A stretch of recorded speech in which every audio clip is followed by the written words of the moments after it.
All right, this is Insight, the program where we go beyond the headlines to ask the questions that matter and demand answers that count. Today, we turn the spotlight on an issue that touches every home, every business, and every part of our daily lives, and that's electricity. From persistent power outages to long wait for meters, from rising tariffs to the big question Nigerians keep asking, when will power finally become reliable? Joining us to shed light on these issues is the one person who should know, especially as far as Abuja is concerned. With him, we will examine what is really happening on ground, what customers should expect, and what the AEDC is doing differently to improve supply, service delivery, and accountability. This is Insight, informed conversation, real answers, and clarity on issues that affect you. Stay with us. We'll be back in a moment.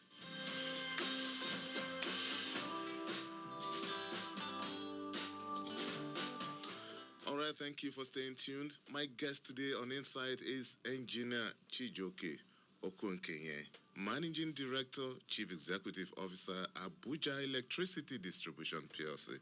You're welcome to Insight, sir. Thank you very much.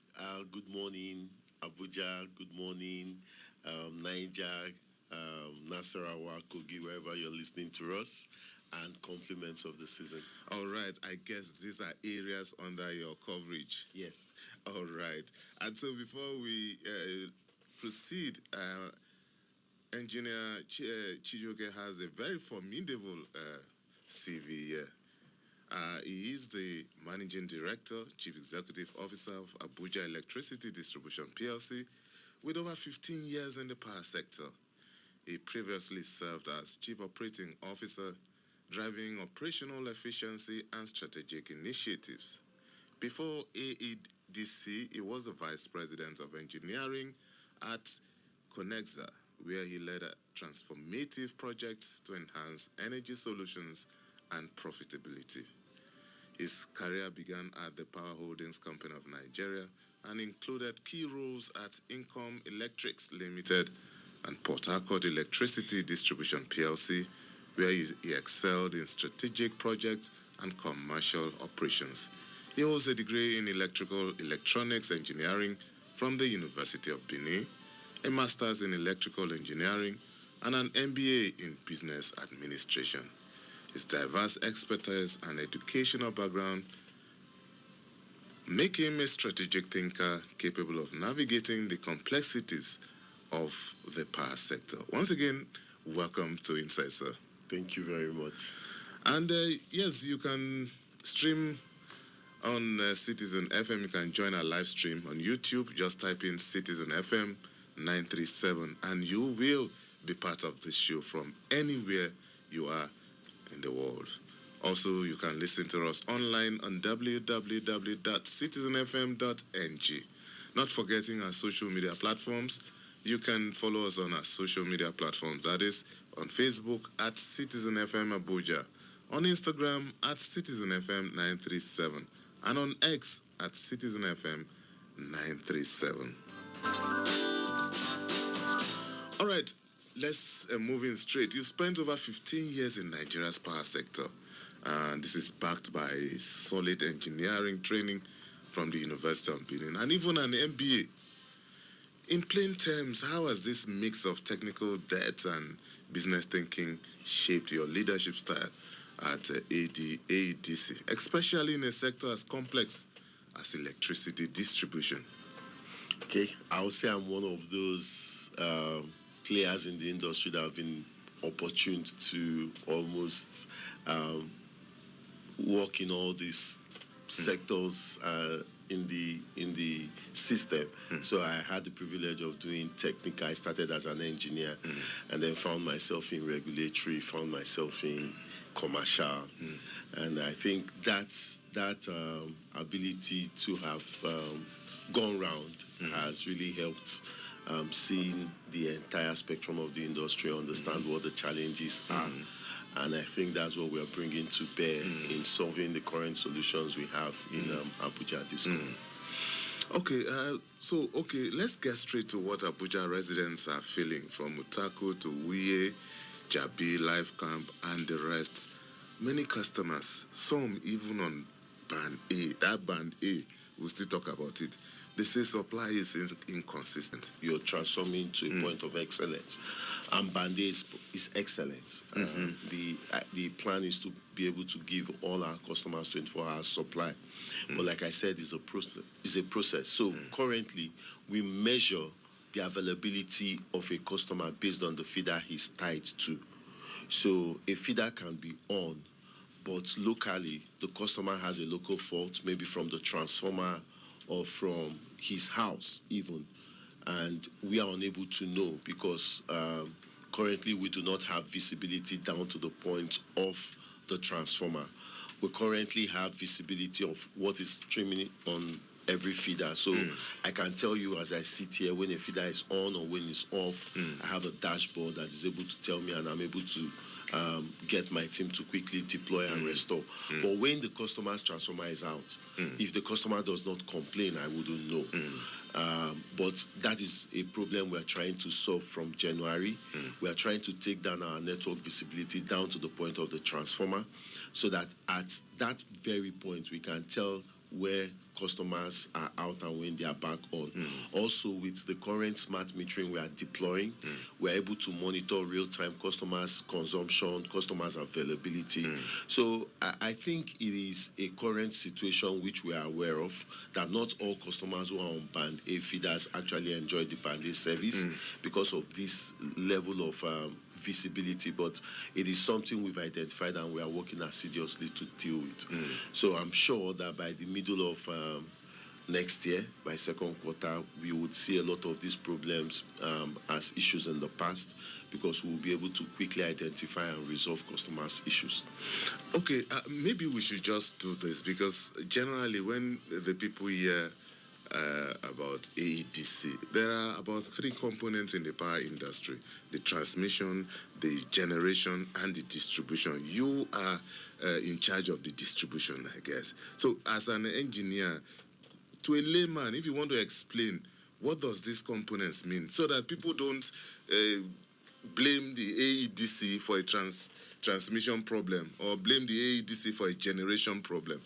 Okay, my mindset is more of not coming here to share blames. The customers are my customers, and I'm the one they know. But in reality, yes, there are various value chain in the sector. We have the generation. These are the guys that generate the electrons. We don't generate. So generation is done at various levels. You have the hydro, you have the thermal. So these are usually at distant area. For instance, there's no generation plant in Abuja today. The closest generation plant we have is at Shiroro. So you need That's to in Niger State. In Niger State. So you need to bring the power all the way from Shiroro, all the way from the southern part of the country to the places where you have your load centers. A very big load center in Nigeria is Abuja. I can tell you that we are one of the highest off-takers of the energy generated across the country. In fact, we're actually the highest. So that energy is taken from those places of generation through transmission network down to Abuja. Like I said, I don't want to start sharing blames. I understand. But this now shows you that there are different levels of constraint. The plan we have is to work with the transmission company of Nigeria to make sure that Abuja has all the transmission infrastructure required to take the power it needs. Abuja really can do much more than we are currently doing in terms of power availability, but there is that need to expand our transmission capacity and also work on expanding the distribution network. So after that, transmission brings that power to me in Abuja, and then I now have to distribute the power within Abuja. There are a number of issues that affect this entire value chain. Currently, we have moved out from the raining season. We are moving into the dry season, so there is less reliance on the hydro generating plants, and there should be more reliance on the gas plants.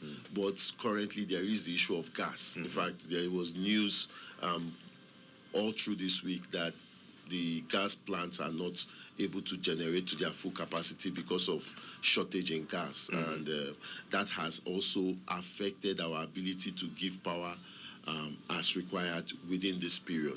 So some people would have experienced within this week a number of load shedding. It's actually because the volume of electrons across the grid to be able to serve all customers is not as it used to be during the raining season. So the hydro plants are ramping down. The gas plants that should be ramping up do not have enough gas to. But these are challenges that we are dealing with, and we have various solutions in mind to help us rely less on the grid. So there's a lot we are doing about distributed generation, where we can have local generation that is not relying on the grid, and also rely also on solar, which is a natural source of fuel. Yes, so you're not relying on gas that the pipeline goes off and all that, but you're now relying on natural sources like solar. So these are some of the mix we are trying to bring into play. But like you know, infrastructure development is not a one-day thing. So there is going to be a gestation period. But that's why I say we are working towards excellence, because we know what the challenges are and we're already putting solutions in place for them. All right, you can join the conversation. You can call us on 0903 2229797. That's 0903 2229797. You can also call us on 0818222205. You can send us a WhatsApp message if you don't want to make a voice call. My guest on Insight today is Engineer Chijioke Okunwa Kenye. Is the Managing Director, CEO of the Abuja Electricity Distribution PLC. All right, let's look at load shedding and nighttime power. Beyond the sudden faults, beyond people complaining about load shedding, slow fault response, and even power that seems to show up mostly at night. What are the real drivers of this pattern in the FCT? And how is EDC prioritizing Abuja as the nation's capital? So, load shedding is about taking power. You have limited power on the system, and then you're looking at the ways to best distribute this power depending on demand. So what you would see is that during the day, the offices are on, factories are working. So you want to identify those places where you have bulk of the customers requiring power during the day, and then you give them the power that time, because you just have limited amount of power. And then at night, you take the power to the residential areas where they would require it at night. I think that's the basic concept around the load shedding issue we have. So when you do not have power to go round all your feeders, you now start prioritizing feeders depending on the customer type on that feeder, whether they are a nighttime customer or they are a daytime customer. So, but as you now start increasing generation capacity on the grid, you are increasing transmission capacity to be able to pick all customers at the same time, because that's another issue. So even if there's power on the grid, if I have 20 customers on a transmission station, customers for me now is like 20 feeders. I have 20 feeders on the transmission station, and that transmission station can only accommodate 10 at a time. So I have to find a way of rotating 10 of those feeders at a time. So as we increase the demand generation on the grid, we increase the transmission capacity, you would see that you will be doing less of load shedding. But for now, load shedding is a reality that we have to live with. The only thing is we need to be able to provide customers consistency. So there's a difference between availability and reliability. Availability is that the power is there, but reliability is more of, even if the power is not there, I know that every day from 6 p.m. to 6 a.m. I will have power. it is reliable. I can trust it. That if I plan all my activities, that from 6 p.m. there will be power. I can do everything I need to do from 6 p.m. to 6 a.m. So presently, that is what we are trying to achieve. We are trying to achieve reliability, let customer understand their load shedding patterns, because for now, we cannot help but continue doing the load shedding pending when we are able to remove the various bottlenecks in the system. All right, let's go to another issue, that of metering, although you just mentioned it in passing. And there's this one called crazy bills. Estimated billing remains one of the most emotionally charged issue. Where exactly does AEDC stand on closing the metering gap? And how far have these smart meters gone in reducing billing dispute? Because I know you said something about smartphones when we started. Yeah, so AEDC is one of the fastest, one of the discos doing the fastest rollout of meters in the country, based on Next Record. This year alone, we have deployed over 250,000 meters across our network, out of which about 170,000 of those meters were used to meter customers who were hitherto being billed on estimates. Okay. I think by and large, we are gradually coming out and dealing with the issues of estimated billing across our network. The number of complaints we have on a monthly basis on estimated billing is dropping very quickly. So we have metrics that we use in monitoring and managing that. NEC also has the cap billing regulation that ensures that you're unable to bill customers beyond a cap.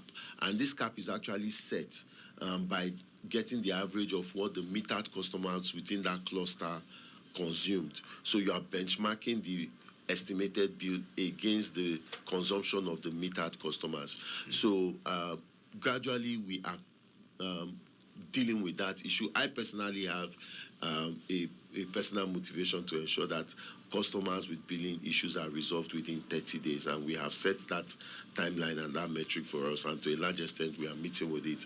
I think the biggest issue we are dealing with now that makes estimated billing a challenge, not just for us AEDC, I'm talking generally now as the power distribution sector, is actually the issue of energy theft and unlawful consumers on the system.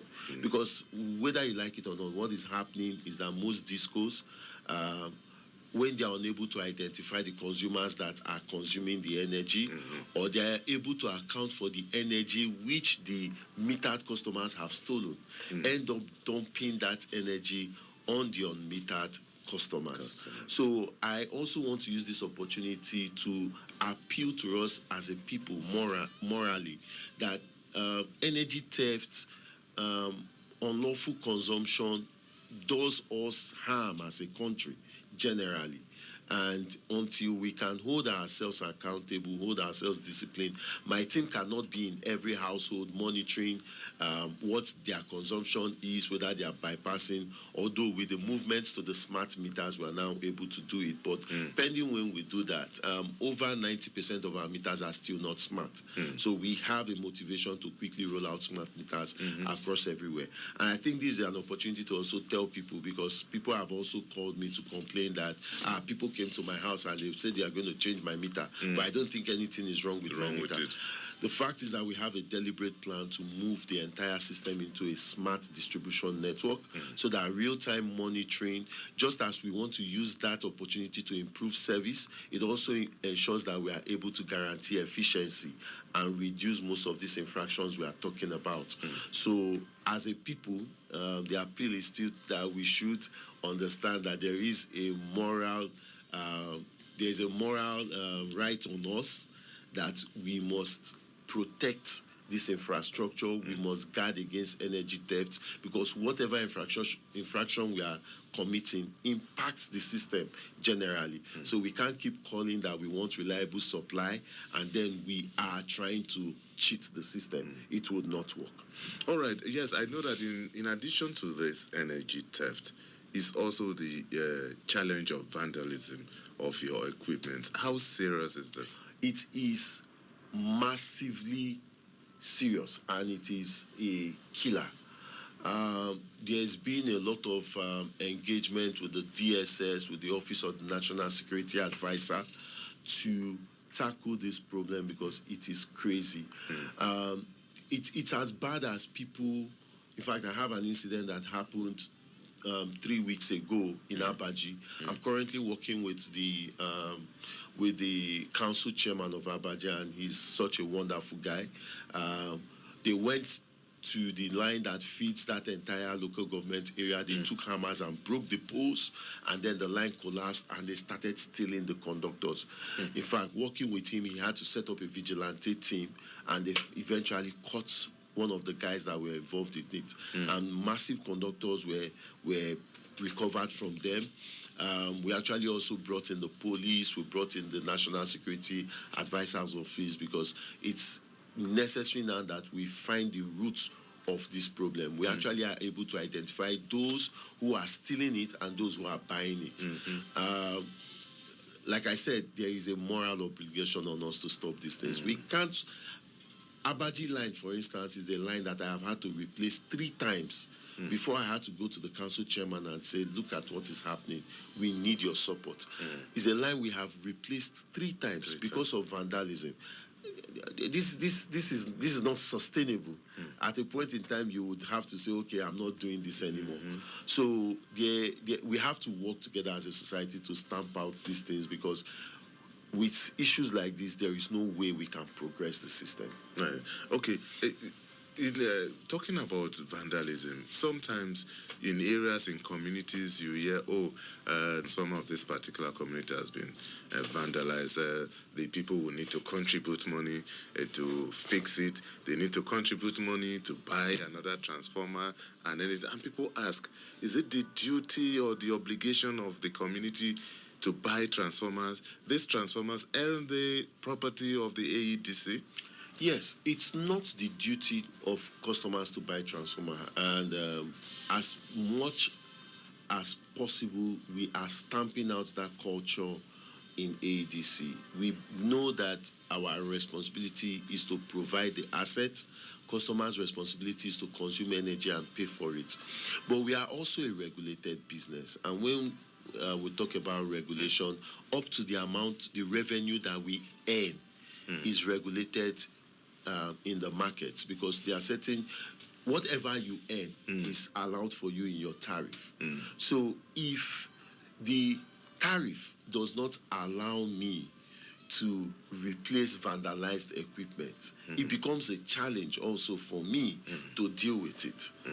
And that's why, for me, the message is more about, let us as a people take responsibility for the safety of lives and properties within our area. You see something, you say, so you can't just see people walking around, loitering around your assets that feed you, and you say because it's this is property, you don't care. But eventually, when that property is vandalized, you're the one who's going to be in darkness. And the cost of running a generator compared to the cost of just helping to secure that asset cannot be compared. So I think it's more about an appeal for me. We know it's our responsibility. We are taking up that responsibility, but we also believe that working with the community, we can safeguard these equipments and we can provide more reliable service. All right. I'm glad you brought this in, but this brings us to the issue of customer service and maybe feedback. Sometimes it's difficult to report complaints of maybe power failure or destruction of equipment and bills, and get instant or positive response from your workers in some far-flung places. I'm not talking about the city center here. In communities, sometimes, go back, we'll come. We've not had light for 2 weeks, we'll come and see it. We don't have vehicles to come, we'll come later and stuff like that. Sometimes it acts as, it discourages people. So, I completely agree with you. These are issues that we ourselves, we have identified.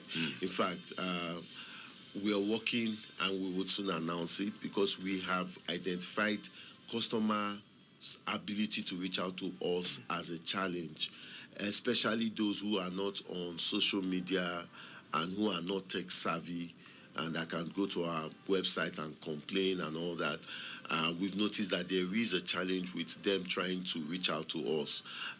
We also know that some of our people do not take customer issues as responsive as we would like it, especially in those far areas, like you said. So we are trying to create touch points that make sure that customer can easily complain. We can monitor, track resolution of those complaints, independent of the people who are resolving these issues. Because if you're going to complain to a man who is supposed to do the fault, he doesn't document it. So he will just tell you, go, I will come and do it, and he does it at his time. But he has a KPI that should make sure he addresses that fault when he should. But if there is no way for me to monitor when that complaint came in and when it was resolved, then it becomes a challenge holding him to his KPI. So these are things we have identified. I must let you know that ADC has a new management team.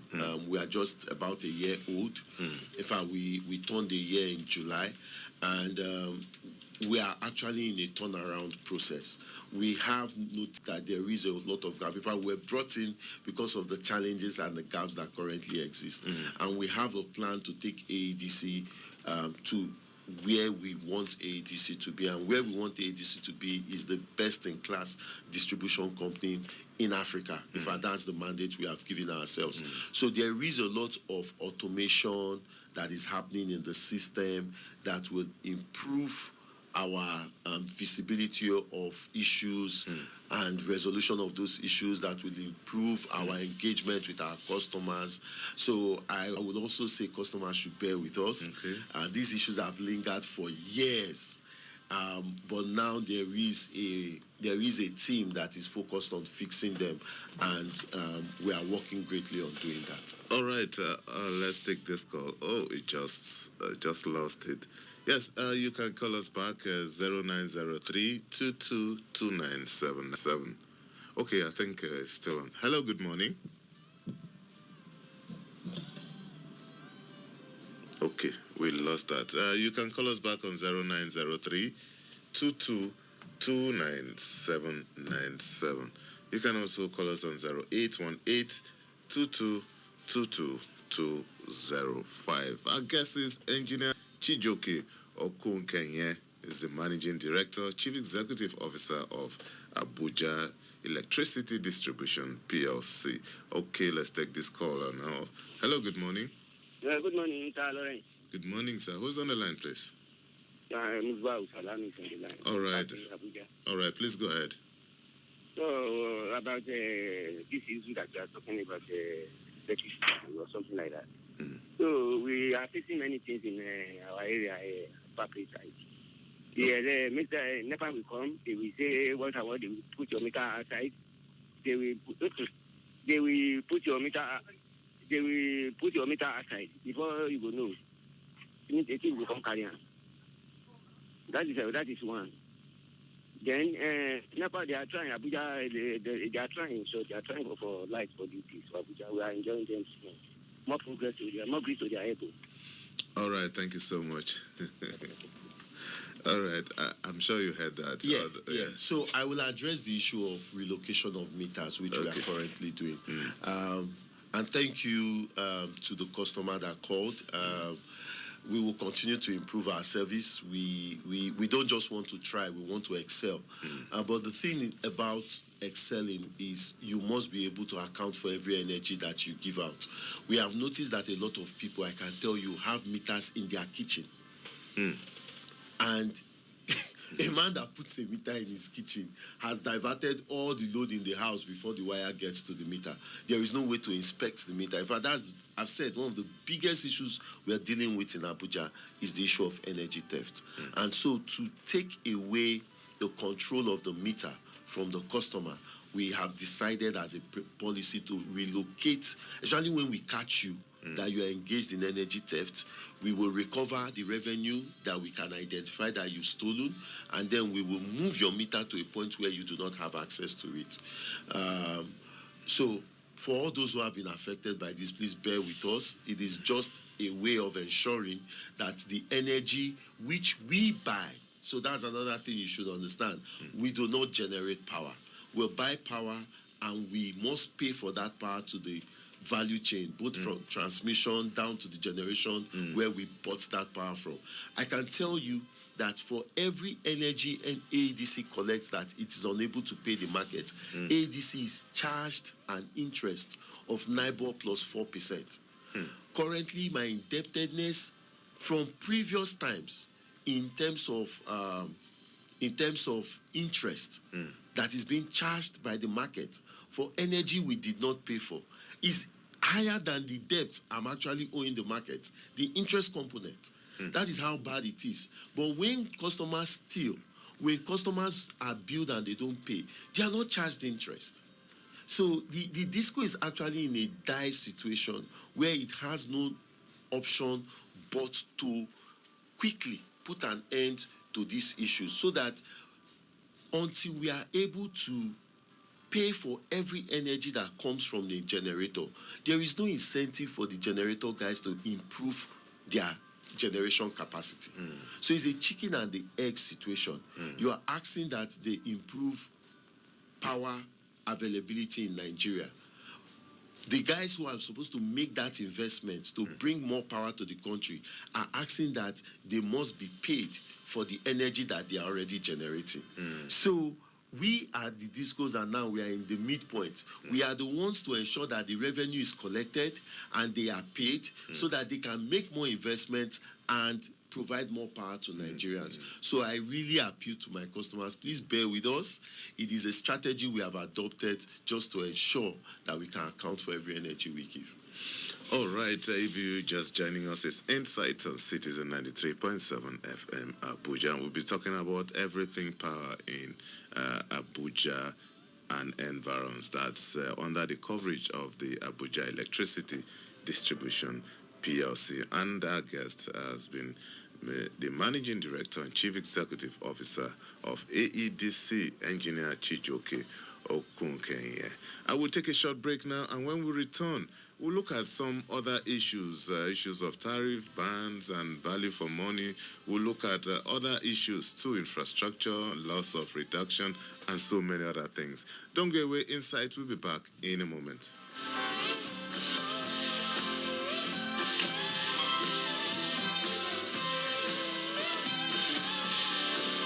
Is our journey.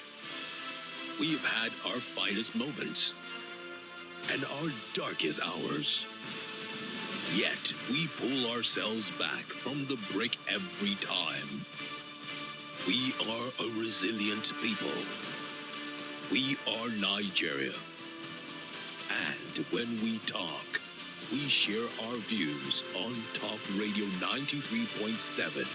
Citizen FM. United will never be defeated.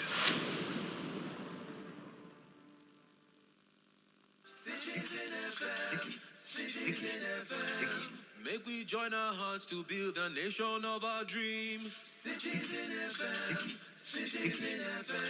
Your problem is my problem and my joy is your joy. Make we join our hearts to build a nation of our dream. Your problem is my problem and my joy is your joy.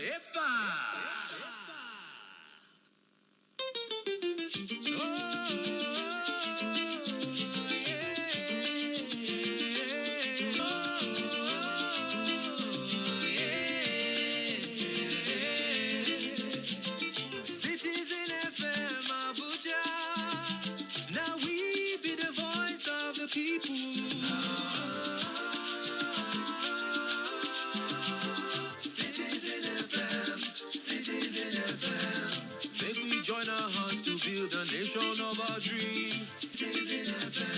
Your problem is my problem and my joy is your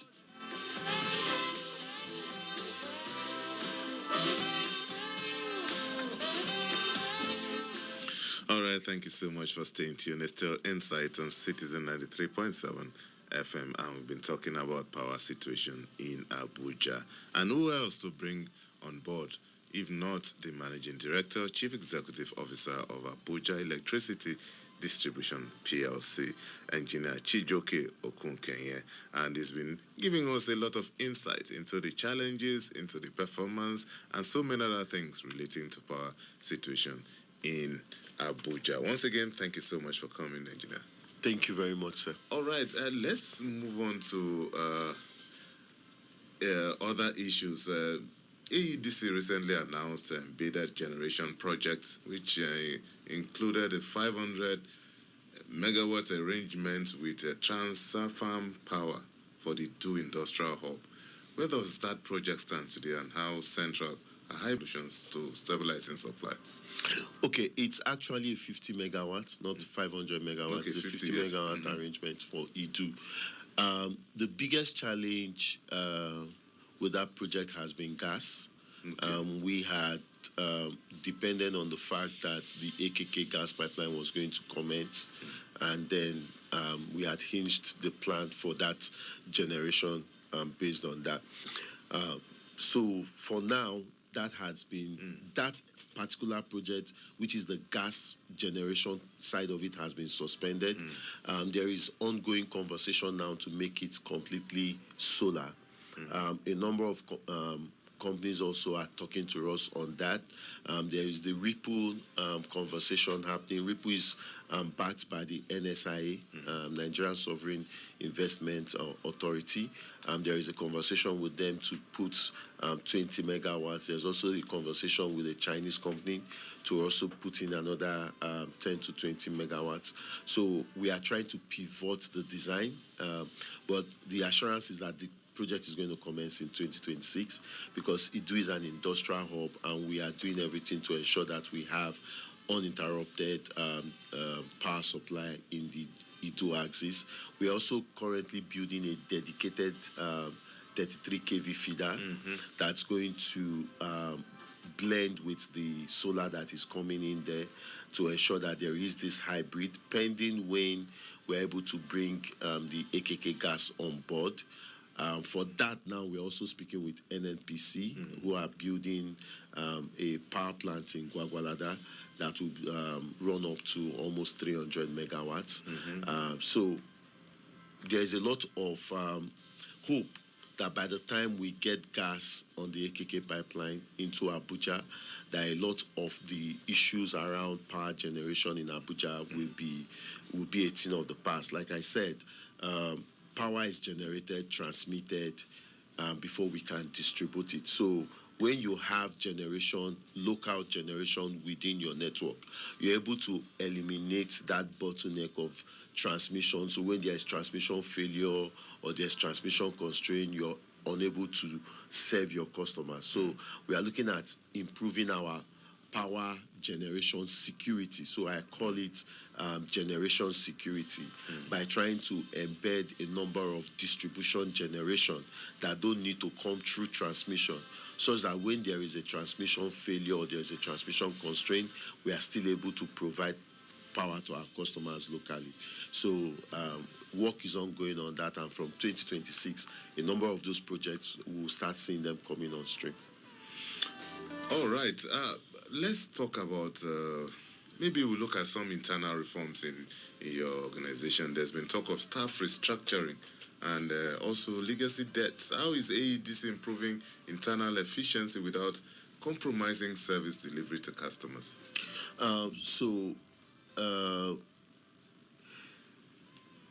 Like most organizations that have shown issues of inefficiency, one of the first things you will notice is improper staff alignment and structure. So AEDC at the time when I came in had for an engineering company had only about 30% of his staff as engineers and technical. In fact, the technical team, not just engineers. So you're talking about bringing in linesmen, bringing in cable jointers, bringing in engineers, bringing in protection experts, and then you just realize that out of your total workforce population, you had just 30% of them who are doing the core engineering work, and then you had a lot of support services making up. Yes, making up 70%. So there was a deliberate plan that we are going to realign and restructure this to ensure that we have the right set of people coming to do the job. And we did that restructure. And now we are able to bring in the right hands. I'm sure you must have faced a lot of challenges doing that. Definitely, Yes. that was there. A lot of challenges, but I think we had very top-notch stakeholder engagement team that was able to engage all stakeholders, and then we were able to really show them. Because the thing is, being genuine in your outlook of things and getting people to understand what you're trying to achieve. Once you are able to put out the vision there and people see it, most often than not, they will key into it. And that was what we did. Beyond that, we started setting KPIs for people. Like I said, setting KPIs and driving people to do their job is not for me about profitability. It's about customer service. We are a customer serving population company. So when I tell people that we are moving from the age where everybody knows the AEDC staff is the king, so the customer seems to be at our mercy. But we are strongly moving from that mindset to a point where our staff know that we are in business to serve customers, no matter what it is. So even if the customer is wrong, we are politely telling him you're wrong. We are getting him to do the right thing, but we still serve him with dignity. So that mindset change we could only achieve by holding people to key performance indicators. So if a customer comes to you to complain that I don't have power, you must, within this time frame, restore power to him. If a customer says my billing is wrong, even though you think that what you've done is right, you must prove to him beyond reasonable doubt that you have done the right thing. And if in that course you find out that you have done a wrong thing, you must fix it. So these are KPIs we are now driving our people with, holding them accountable. But the good thing is that when people start living up to their jobs and to their KPIs, automatically the numbers for the company start changing. So I can tell you happily that our numbers as an organization is starting to change. And positively. And we are all better for it. So in the drive to create value, you automatically would create profitability. Beautiful. So before we round off, let's look ahead. Looking forward to 2, 3, even 5 years from now, what is your clear vision for AEDC? So for me, it is a smart distribution network with zero interruption.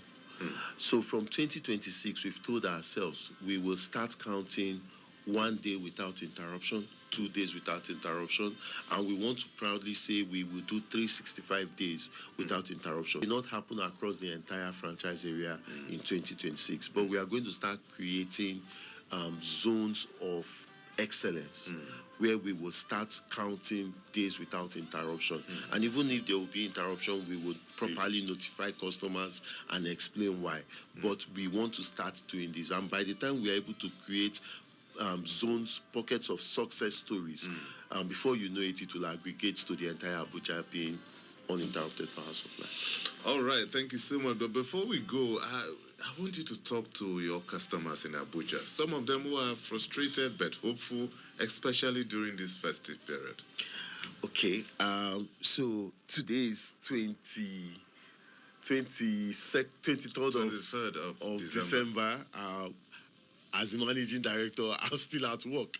And we are at work because we want to ensure that this Yuletide, our customers experience impeccable power delivery. And my team, we are all working around the clock to ensure that this happens. Yes, I know that we are not there yet. In fact, we are far from where we should be, but we are deliberate about changing the story. And I kindly appeal to all our customers, please bear with us. Even when you go without power, reach out to us. We will do everything possible to ensure that we restore service to you, because that is our mandate.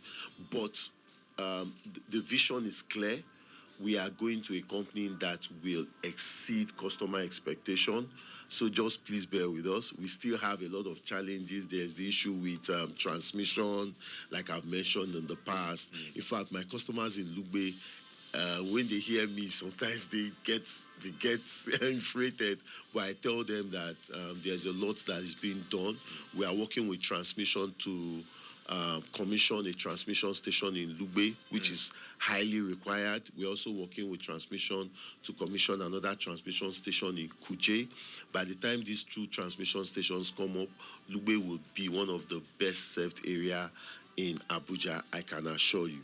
And the target is to make sure that we can bring in these transmission stations between the first and second quarter of 2026. So there is plan for all areas in Abuja to ensure that we improve our services.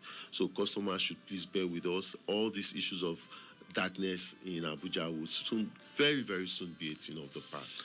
Thank you so much, sir. It's good to hear that. You heard that too, coming from the boss himself, the Managing Director, Chief Executive Officer of Abuja Electricity Distribution PLC, Engineer Chijoke Okun-Kenya. Thank you so much, sir, for being our guest on Insight. Thank you very much. All right, so that's our package on today's edition of Insights. Many thanks to our guests. The conversation does not end here. Keep asking questions, keep demanding accountability, and stay informed. I'm Lawrence Omoiti. Thank you for listening.